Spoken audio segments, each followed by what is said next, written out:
Take me back to a place where I felt at home. Take me back to a day when we weren't alone. Take me back to an age when the world felt small. Ingin Farisa membuat ibunya bahagia dengan pernikahannya. Tapi ia tidak bisa melakukannya. Tentu sebagai seorang anak, ia ingin berbakti pada orang tuanya. Apalagi orang tua yang selalu melindunginya dan selalu ada untuknya. Di saat rapuh dan di saat Farisa sedang membutuhkan sosok wanita yang bisa menguatkannya. Yang mendengarkan semua keluh kesahnya. Bu, panggil Farisa. Ia ingin mengatakan kebenarannya pada sang ibu. Tapi ia berpikir lagi, ia tidak mungkin mengatakan hal itu. Ia tak ingin membuat ibunya kecewa. Ada apa, nak? Apakah kamu memiliki seorang yang kamu sukai? Kalau ada, kenalkan pada ibu, nak. Ibu akan bahagia jika anak ibu menemukan orang yang kamu cintai. Perkenalkan pada ibu, dan ibu pasti akan menikahkannya denganmu. Ashari sungguh tidak tahu apa yang dipikirkan oleh anaknya. Tapi ia sungguh menginginkan Farisa untuk segera menikah. Namun sampai saat ini, ia tidak pernah melihat anaknya membawa atau memperkenalkan dengan seorang lelaki padanya. Pada akhirnya Farisa hanya mengangguk. Ia mengangguk untuk menenangkan ibunya. Ia tidak ingin ibunya bersedih karena dirinya itu. Yang paling penting dalam dunia ini adalah ibunya, Ashari. Apapun yang terjadi, ia harus memikirkan perasaan dan keinginannya itu. Maka ia harus memenuhi keinginan itu. Ya, ini obatnya, ucap Ernie yang membawa kotak obat ke ruang depan. Ia telah mencari kotak obat dan baru ketemu. Bawa ke kamar saja, Erna. Perintah Ashari. Karena hari sudah malam, Ashari membawa Farisa ke kamar. Ibu obatin kamu di kamar saja, ya. Dengan perlahan, ia membawa putrinya ke kamar Farisa. Ashari membawa Farisa masuk ke kamar dan diikuti oleh Erna di belakang. Farisa tidak menangis karena sudah terbiasa disiksa. Tapi ia sering melihat ibunya dulu yang disakiti oleh Benny. Kamu keluar saja, Erna. Biar saya yang obatin Farisa, ujar Ashari. Iya, nyah. Erna keluar dulu, nyonya. Semoga non Farisa cepat sembuh, ya. Erna pun meninggalkan kamar karena ia juga masih banyak kerjaan. Ia harus menyetrika baju malam ini. Begini kalau kamu melawan ayahmu, nak.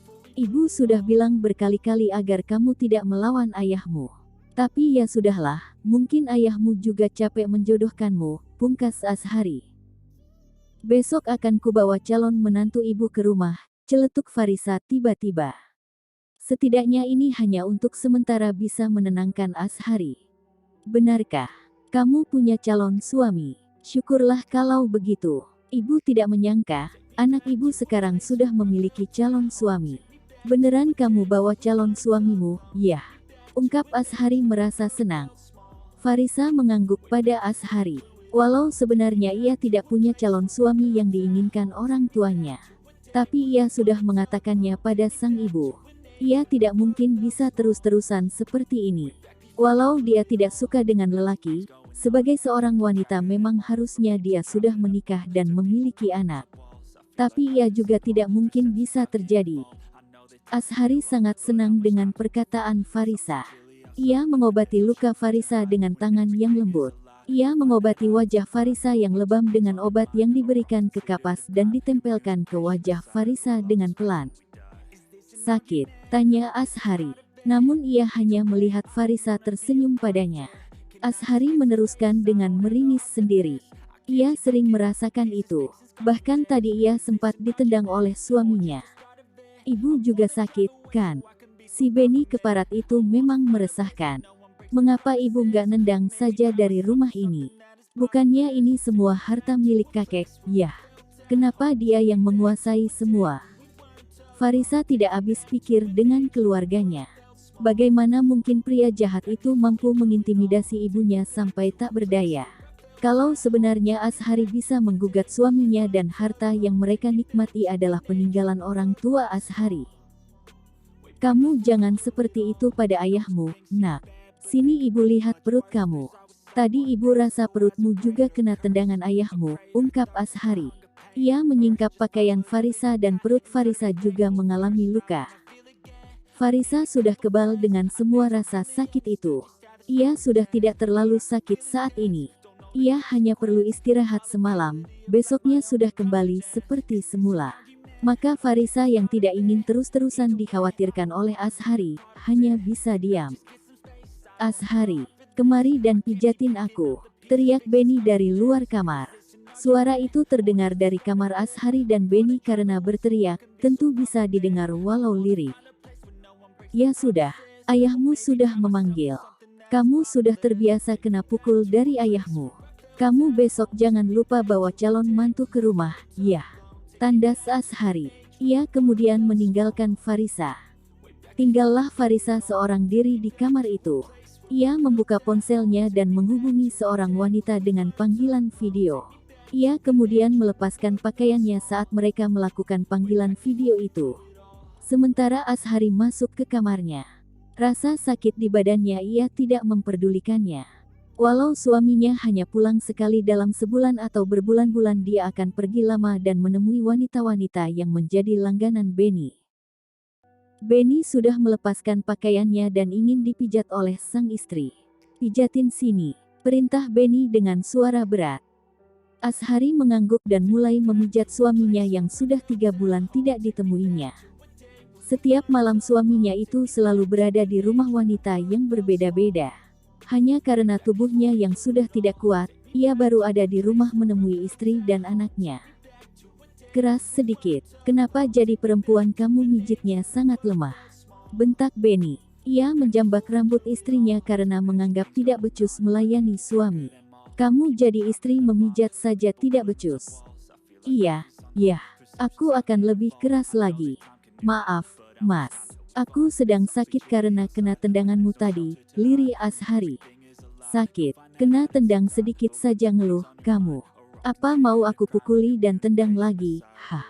Benny bangkit dari tidurnya lalu memukuli Ashari. "Ampun, Mas. Ampun." Meski kesakitan, Benny tetap memukul Ashari. Ashari tidak berteriak keras namun ia hanya meminta ampunan dengan lirih karena tidak mau Farisa dengar. "Kenapa teriakanmu lirih? Apa takut anakmu itu mendengarnya?" "Hah. Biarkan saja dia mendengarnya. Toh dia juga sudah aku pukuli." Hahaha. Tawa keras Benny. Tapi ia tidak pernah puas menyiksa istrinya. Benny menendang Ashari di perutnya. Ia kemudian mengangkat istrinya dengan menjambak rambut panjang itu. Ia mencekik leher dan ia lemparkan ke ranjang. "Silahkan kamu siksa aku saja sebagai pelampiasanmu, Mas. Asalkan kamu jangan sakiti Farisa," lirih Ashari pasrah. Tentu Benny menyiksa istrinya dengan keras. Ia memukul wajah istrinya lalu membuka pakaiannya. Ia mulai membangkitkan birahinya dan melakukan kekerasan untuk menikmati tubuh istrinya dengan liar. "Tak percuma aku menikahimu. Tubuhmu masih sama moleknya seperti dulu. Tapi sayangnya aku akan menyiksamu malam ini.